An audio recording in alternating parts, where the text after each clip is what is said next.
to do is make our risotto rice. To do this, we're going to melt some butter in a pan. And once it's melted, we're going to throw in our white onion, which we have diced.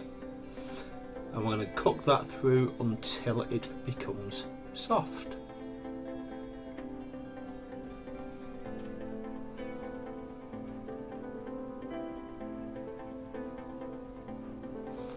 Once the onion is cooked through, we can add our arborio rice. We stir this through, allowing it to soak up the butter and the flavour of the onions.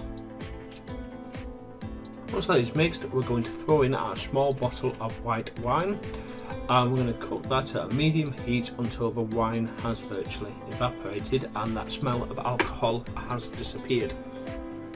Once the wine is evaporated, we can add our first ladle of chicken stock, and the trick here is to continuously stir until the chicken stock has evaporated, as I sort of demonstrate, but every now and again I was keeping my eye on a second recipe I was currently cooking. Once it is cooked down, we're going to continue adding ladles of chicken stock. Again, after each ladle, cooking through until the stock has been soaked up by the rice. After approximately 1 litre of chicken stock, the rice should be al dente and be soft enough to eat, yet firm to the bite. And here we have our finished risotto. I'm going to throw in a knob of butter and stir that through before adding parmesan cheese.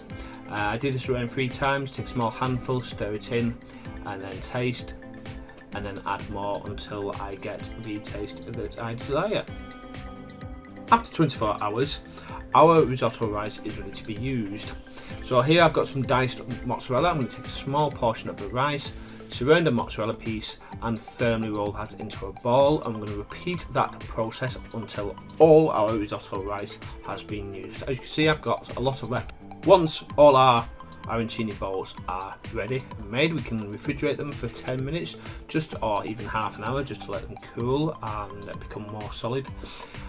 And then it's a case of coating in breadcrumbs as we would any other breadcrumb related recipe. To do that, we're going to simply just have some seasoned flour, an egg wash mix and some breadcrumbs. Now some people like to double dip theirs. In this case I only single dipped my arancini this time. That is coat in flour, egg, breadcrumbs and then leave to rest. So we take each arancini ball. First thing that we do is we're going to dip it in the flour mix. We're going to thoroughly coat it in the seasoned flour.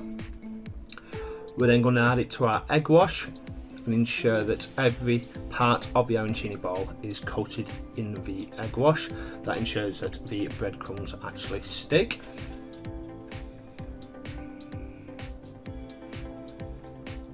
And after coating it in egg wash, we're going to coat it in our breadcrumbs. The reason I was showing the hands is basically there is a simple rule that you should use one for dry and one for wet. I always confuse it and always end up with both my hands getting wet and covered in flour and breadcrumbs.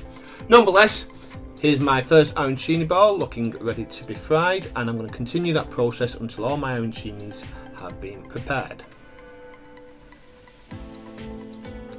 After they've been prepared, we're going to fry them at medium heat for between 8 and 10 minutes till they are crisp on the outside and melted and warm on the centre. And here we have the finished article, which I've served on a bed of salad and garnished with parmesan shavings. As is usual, thank you very much for watching. I hope you enjoyed the video. Please tune in Thursday to see what I did with the remainder Arborio. If you like what you see, please feel free to comment, like, subscribe or hit that notification bell to see future videos. Alternatively, click on the 2 video links to see past recipes. Thank you very much for watching and I will see you Thursday. Bye bye.